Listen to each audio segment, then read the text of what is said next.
Halo semua, Valentino Simanjuntak di sini. Sudah sekian lama kita tidak sharing-sharing tentang sesuatu yang di luar sepak bola tentunya, dan ini selamat bergabung kembali dalam channel Valentino Jebret. Dimana ini pas banget ya apa yang mau gua sharingkan. Bisa juga nanti kalian semua kasih komen-komen untuk menambah insight juga buat gua yang memang juga lagi belajar ini terkait dengan hal-hal yang memang ada di channel Valentino Jebret ini ya kan. Valentino Jebret ini kan ada ngomongin tentang hukumnya, kemudian juga ngomongin tentang branding, ngomongin juga tentang soft skills, komunikasi, public speaking, dan lain-lain yang di luar sepak bola. Nah, akhir-akhir ini lagi rame sekali yang berhubungan dengan dunia sosial media maupun juga e-commerce yang lagi heboh. Jadi kita akan coba sharing dan akan kita coba bahas mengenai yang terjadi, bagaimana TikTok mengakuisisi Tokopedia. Banyak sekali pertanyaan-pertanyaan yang timbul, tapi banyak juga analisa-analisa yang sudah dilakukan oleh para ahli-ahlinya, baik itu ahli akademisi maupun juga YouTuber-YouTuber yang memang khusus juga membahas secara ekonominya, ya, kemudian juga bagaimana brand yang sudah dibangun tapi kok kemudian diakuisisi. Nah, gua karena bidang gua ini ada hubungannya dengan hukum, jadi gue akan coba mengambil dari sisi regulasinya, dari sisi peraturannya juga. Kita ingat banyak yang waktu itu ya para UMKM terutama yang di Tanah Abang waktu itu kan mengeluh karena banyaknya sekali platform-platform yang bisa sambil berjualan itu membuat di sana sepi, dan kemudian dibarengi juga oleh rapat yang dilakukan oleh Pak Jokowi, Presiden Republik Indonesia, bersama dengan menteri-menteri yang terkait. Dalam hal ini ada Menteri Perdagangan, Menteri Koperasi dan UMKM, juga penanaman modal ya, investasi, yang menginginkan untuk melindungi UMKM kita supaya tidak mudah untuk tergerus karena adanya platform-platform yang ramai sekali yang juga ada di Indonesia.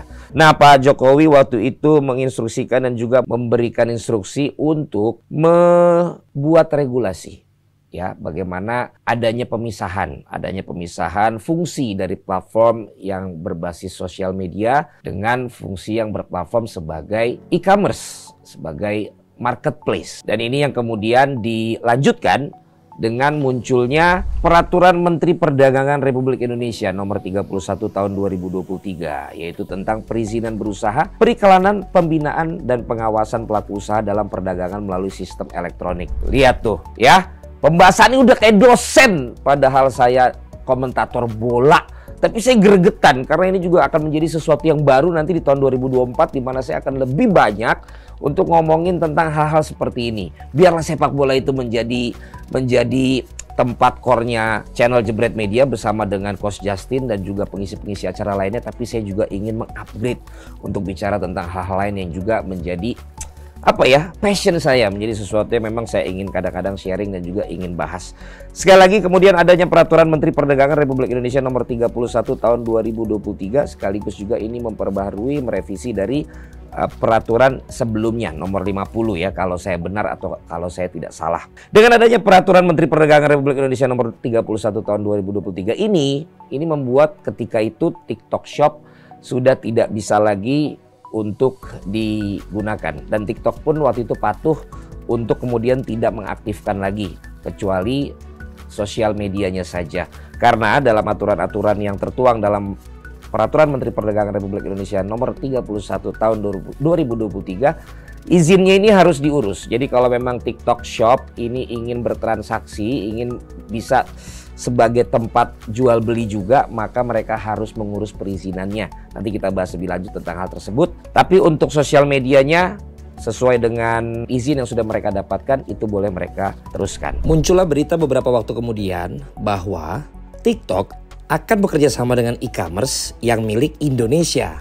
Nah, ketika itu muncullah spekulasi-spekulasi kira-kira TikTok akan memilih yang mana. Apakah memilih untuk mengurus perizinan e-commerce-nya atau mengajak kerjasama atau melakukan satu hubungan hukum dengan platform e-commerce yang ada di Indonesia. Ada spekulasi terjadi dan akhirnya terjadilah pengumuman bahwa TikTok mengakuisisi Tokopedia, dan itu kurang lebih senilai hampir 75%, dan angkanya itu sekitar 23 triliun. Ya, ini merupakan berita besar, ini merupakan berita heboh. Kalau di sepak bola ini seperti sebuah nilai transfer pemain mega bintang ya yang terjadi dalam dunia sepak bola, tapi ini terjadi dalam dunia sistem elektronik ya kan di Indonesia. Nah, ini juga saya mau kasih penjelasan bahwa dalam proses yang terjadi antara TikTok dan juga Tokopedia ini adalah proses akuisisi.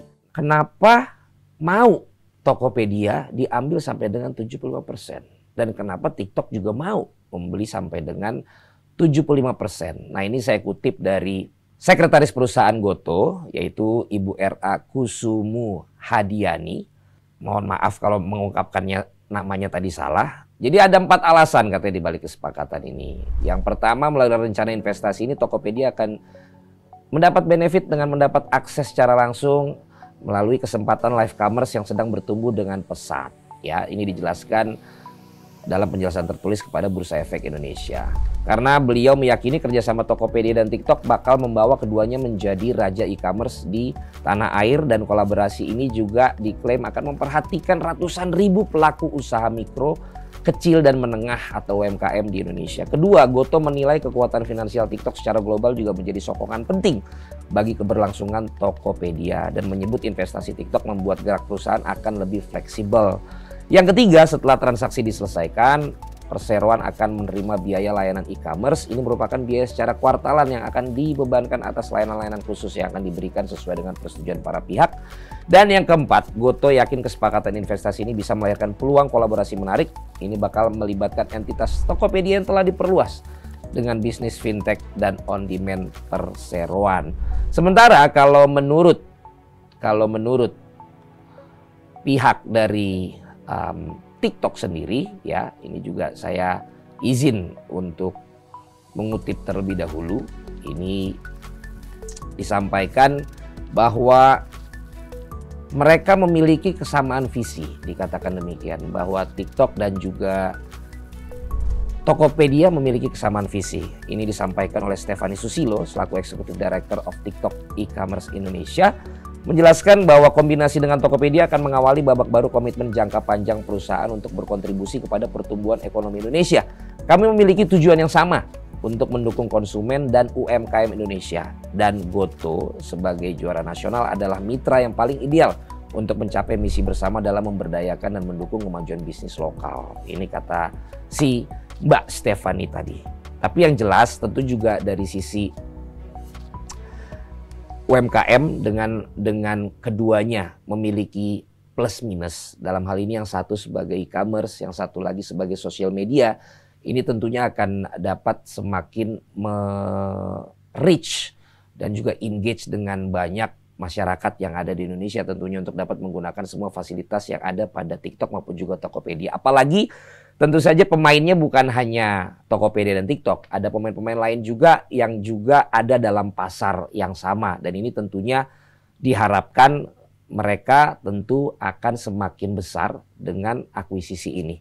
Ditambah lagi ya, saya sih mudah-mudahan berharap benar-benar untuk bisa membantu UMKM kita ya, supaya dengan adanya platform ini, adanya sosial media ini dan juga e-commerce ini semakin menambah kesempatan yang luas untuk para UMKM kita bisa mendapatkan hidup juga di sana. Bukan hanya sekedar hidup tapi juga mendapatkan untung di sana. Ini yang disampaikan oleh masing-masing pihak kenapa akhirnya mereka mau untuk diakuisisi dan untuk mengakuisisi. Nah, tapi kemudian bagaimana dampaknya terhadap TikTok as a social media dan juga terhadap Tokopedia as e-commerce. Nah, di sini nantinya ya, kalau kita lihat dalam peraturan Menteri Perdagangan nomor 31 tahun 2023 ini, nantinya tentu fitur dari e-commerce TikTok akan dikelola sepenuhnya oleh Tokopedia. Nah, sehingga untuk teknis secara transaksi atau pembayaran secara back end semuanya akan dioperasikan oleh Tokopedia. Nah, sekarang kan kemudian tapi banyak pertanyaan. Kok kemarin pada saat sudah bisa untuk digunakan lagi TikTok Shop ini kok masih sama aja ya dengan yang sebelumnya. Nah ini bagaimana, kan bukankah sudah ada di aturannya bahwa harus masing-masing sendiri. Nah ini juga menurut saya menarik ya, menurut saya ini menarik untuk dibahas karena ya kita tahu bahwa yang namanya menyatukan dua perusahaan besar dalam sistem elektronik seperti ini pasti tidak akan sesimpel itu, apalagi saya bukan orang IT ya. Ini pasti lebih ruwet lagi pemikirannya, tapi yang jelas ini tentu berdampak dan juga berhubungan langsung dengan masyarakat, dalam hal ini UMKM yang tadi menjadi cita-cita dari Pak Presiden Jokowi juga untuk bisa dibantu ya dengan adanya aturan dari peraturan Menteri Perdagangan yang baru ini.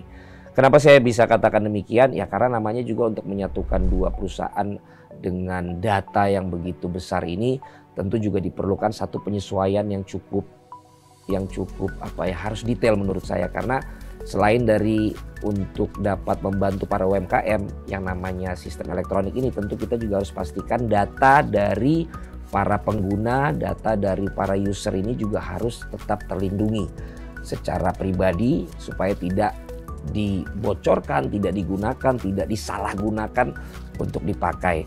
Nah untuk itu kemudian Pak Menteri Perdagangan, Pak Zulkifli Hasan memberikan seperti seperti grace period gitu, seperti masa untuk menyesuaikan dulu, untuk bisa saling membuat satu konsep yang paling maksimal dulu dalam waktu 4 bulan. Ya, Kementerian Perdagangan memberikan waktu 4 bulan untuk uji coba penyesuaian teknis. Nah, hal ini menurut saya dalam kacamata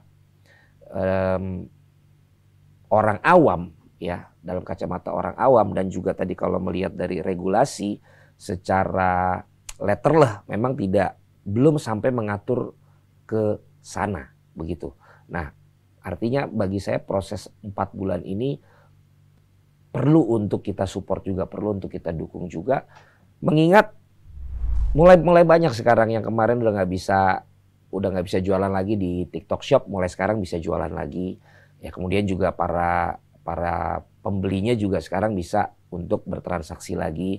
Walaupun tentu saja ini harus segera dilaksanakan, ini harus segera dirampungkan, ini harus segera bisa dikombinasikan supaya dalam waktu 4 bulan nanti ini semua sudah memenuhi apa yang memang disyaratkan dan apa yang memang diatur dalam sekali lagi Peraturan Menteri Perdagangan Republik Indonesia nomor 31 tahun 2023. Kalau bicara tentang aturan-aturan yang ada di sini yang berkaitan dengan perlindungan terhadap UMKM, nah sekarang aturannya sudah lumayan lengkap. Saya akan coba sampaikan tapi tidak mereview satu-satu ya. Tapi dulu kan dikhawatirkan akan predatory pricing ya, bagaimana harga dijual di bawah modal. Ini menghancurkan pasar UMKM kita, penjualan barang dari luar yang bisa mudah masuk ke sini. Nah sekarang dengan adanya Peraturan Menteri Perdagangan Republik Indonesia nomor 31 tahun 2023 ini ada pasal-pasal yang mengatur tentang hal tersebut. Yang pertama, informasi dan standarisasi barang. Ini sekarang diatur mengenai perizinan dan standarisasi barang atau jasa dari luar negeri yang diperdagangkan. Nah, harga minimum barang impor tersebut hanya berlaku bagi barang yang diimpor langsung lewat platform PPMSE atau e-commerce. Jadi bukan semua barang impor. Jadi kalau kalian mau beli, misalnya sepatu bola impor dengan harga di bawah 1 juta di e-commerce, selama itu barang udah diimpor ke Indonesia lewat jalur resmi, maka masih boleh dijual. Jadi jelas ya, tapi kalau kita mesen sepatu yang harganya di bawah 1 juta di e-commerce dan dikirim langsung dari luar negeri oleh pedagang luar negeri, nah itu udah nggak boleh. Jadi kekhawatiran bahwa dengan saat ini apa yang terjadi dalam dunia perdagangan melalui sistem elektronik bagi UMKM ini semakin dipersempit hal-hal yang dapat merugikan UMKM kita melalui aturan-aturan yang tadi sudah saya sampaikan dan juga sudah saya bacakan tadi, nanti juga ada di grafis ya. Jadi mudah-mudahan kalau teman-teman ya pengen tahu segala sesuatu ya karena saya orang hukum, ya kita juga bisa melihat balik lagi ke regulasinya seperti apa. Jadi ini sudah semakin melindungi UMKM yang ada di Indonesia. Nah, selanjutnya yang juga yang juga menarik yaitu bagaimana teknologi ini memang ya, kalau kita dari kacamata hukum selalu menjadi bisa dibilang ketinggalan gitu. Aturan atau regulasi ini selalu menjadi ketinggalan kalau bicara tentang teknologi. Nah, ini bahkan sudah menjadi satu perbincangan yang sangat ramai ya di kalangan hukum itu, apakah memang selalu aturan hukum ini mengejar teknologi yang semakin maju, atau sebenarnya kita bisa membuat satu fondasi aturan hukum yang bisa dipakai pada saat memang teknologi ini juga akan semakin maju ke depan. Kalau menurut saya tidak bisa memang. Kalau menurut saya memang teknologi ini terlalu dalam tanda kutip cepat akselerasinya, sehingga ketika nanti terlalu cepat si regulasi ini masih ada kekosongan di sana, ya aturannya nanti jadinya malah banyak celah gitu. Jadi memang walaupun kenyataannya seperti itu, ya para pembuat regulasi atau aturan ini menurut saya memang harus segera melihat ada satu kemajuan dalam teknologi yang punya dampak hukum yang berbeda, maka harus makin dirubah lagi dan diperkuat lagi regulasinya kalau menurut saya gitu. Karena mulai ada AI, nanti bagaimana nih pengaturan tentang AI ya. Kemudian juga sekarang yang mobil bisa nyetir sendiri ya kan, itu bagaimana nanti dampaknya kalau terjadi hal seperti itu.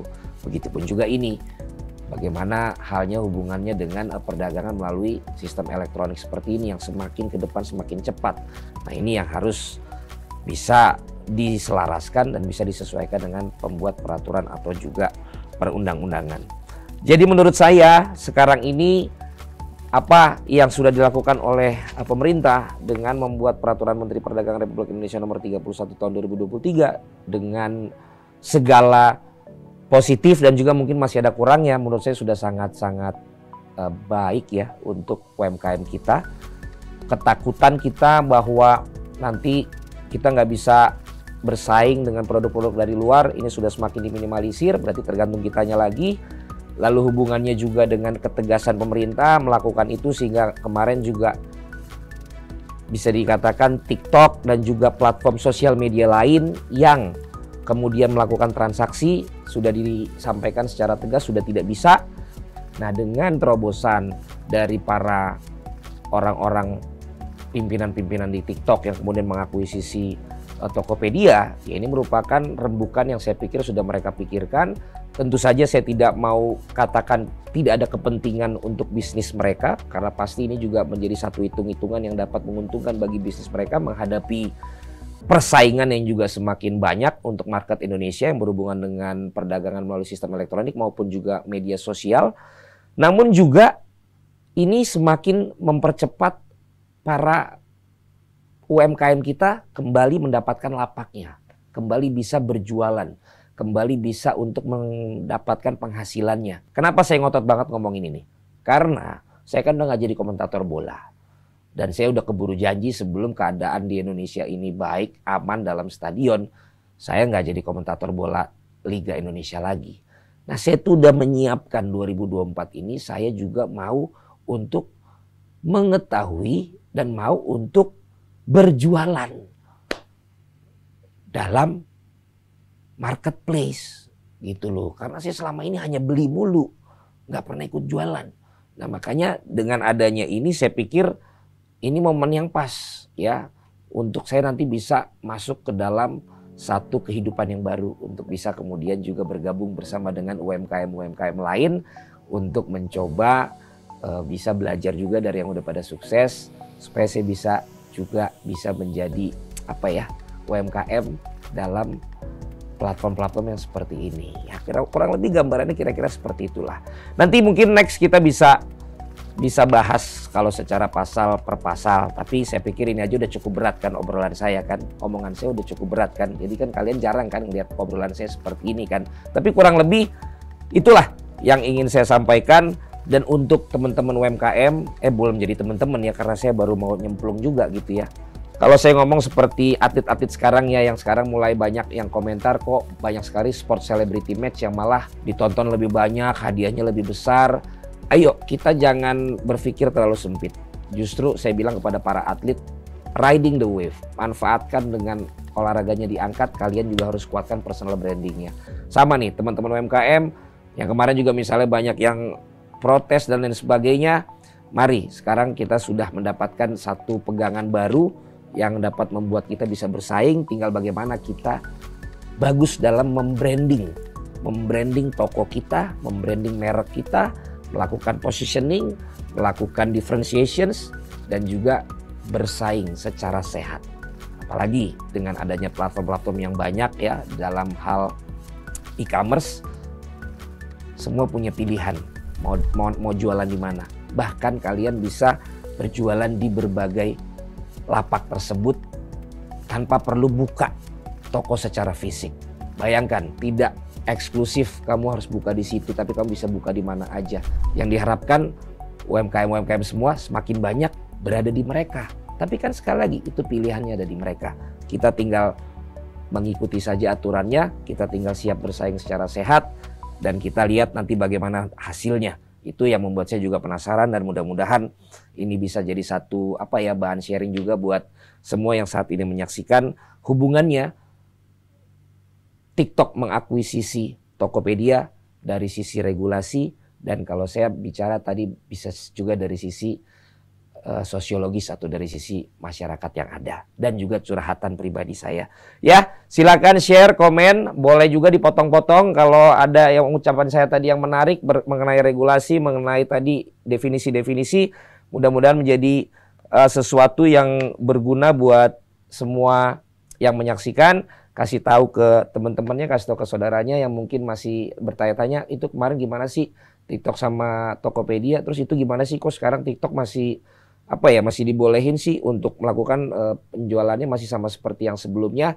Nah, mudah-mudahan dari yang gue sampaikan melalui opini gue tadi, itu bisa jadi sesuatu yang bisa jadi bahan diskusi lah. Karena gue orangnya selalu berpikir malah banyak yang lebih ke positif gitu loh. Jadi jangan malah kita bergantung mulu, tapi kita positif, melihat udah ada perbaikan, ayo kita coba lagi, ayo kita coba lagi, ayo kita coba lagi. Thank you semua. Nanti ada pertanyaan juga silakan tulis di kolom komen ataupun juga di IG gue lah ya, di IG Radot Valen. Sebentar gue cek lagi dulu ya, siapa tahu tadi ada yang masih mau gue tambahkan, karena gue untuk menyiapkan ini serius loh gue. Kalau bola tuh udah di luar kepala gue, tapi kalau kayak gini nih banyak banget contekan gue ya. Nah ini gue coba buka dulu lagi, siapa tahu ada yang perlu untuk gue sampaikan yang tadi kelewat. Nah, kan ternyata udah cukup lengkap semua ya untuk apa yang gue sampaikan. Ada pertanyaan mungkin di sini? Oke, ada pertanyaan di sini.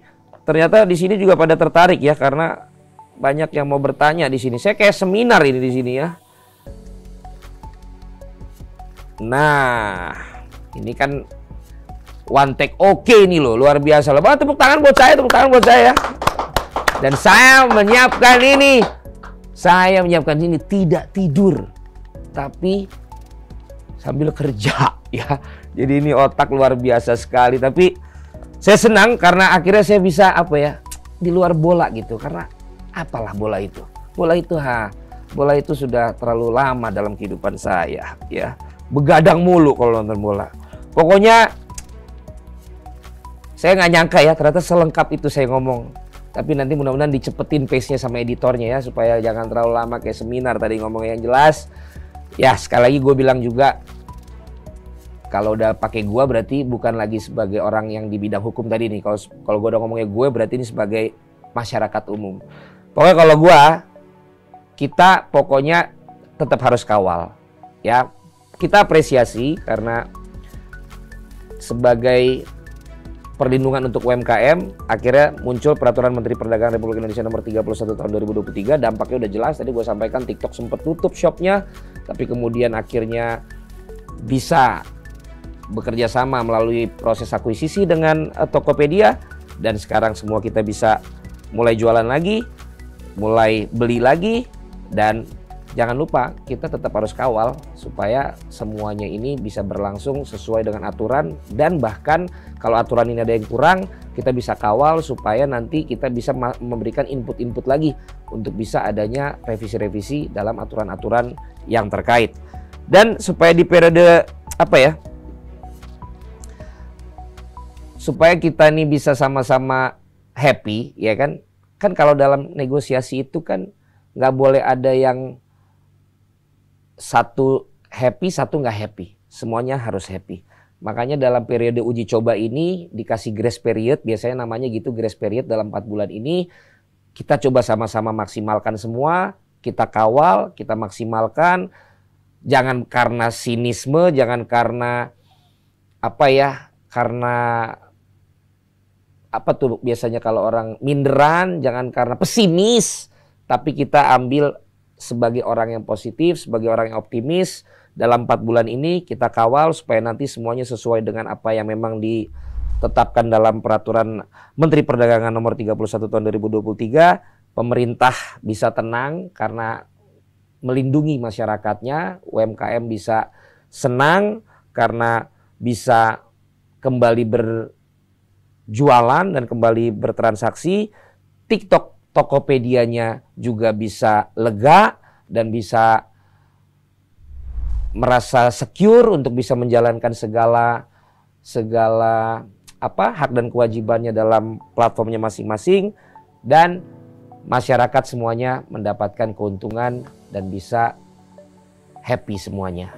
Nah, ini yang harus sama-sama kita jaga dan harus kita kawal untuk masa 4 bulan atau masa grace period yang diberikan dalam hal ini bagi TikTok dan Tokopedia untuk menyelesaikan dan membereskan bagaimana nanti kolaborasinya dalam sistem e-commerce-nya tadi. Sekali lagi, karena TikTok sudah mengakuisisi Tokopedia kurang lebih 75%, TikTok dari sisi sosial media, Tokopedia dari sisi e-commerce, mereka sudah bekerja sama dan diakuisisi. Kita semua tinggal melihat manfaat dari apa yang sudah mereka lakukan. Mudah-mudahan bisa bermanfaat bagi kita, jadi semuanya happy. Nah, nanti kita lihat ya 4 bulan ke depan, atau setiap 1 bulan kita pantau 4 bulan ke depan, kita lihat lagi seperti apa yang terjadi dari apa yang sedang dilakukan oleh TikTok dan juga Tokopedia bersama-sama. Oke, kalau begitu terima kasih sekali lagi Valentino Simanjuntak dalam channel Valentino Jebret sudah berbagi, sudah sharing tentang tinjauan opini gua pribadi bagaimana TikTok yang mengakuisisi Tokopedia. Mudah-mudahan kalian semua mendapat manfaat dan mudah-mudahan kita semua bisa memaksimalkan dan mengawal dalam 4 bulan ini. Sekali lagi semuanya happy dan semuanya bisa untuk kepentingan bagi kita semua dan bagi UMKM Indonesia tambah maju, tambah kuat, tambah cuan. Jangan malu untuk bilang saya usaha biar cuan. Jangan. Kenapa? Karena saya mengalami sendiri. Ayo kita mulai usaha untuk menyenangkan hati kita aja. Nggak cukup. Ketika rugi, hati kita sedih. Tapi kalau cuan, pasti kita lebih happy. Contohnya, platform channel sebelah, Jebret Media. Masih rugi terus, tapi happy. Kurang nggak? Kurang. Jadi harus cuan, tapi happy. Thank you. Sampai ketemu lagi di pembahasan-pembahasan Valentino Simanjuntak lainnya di channel Valentino Jebret. Bye.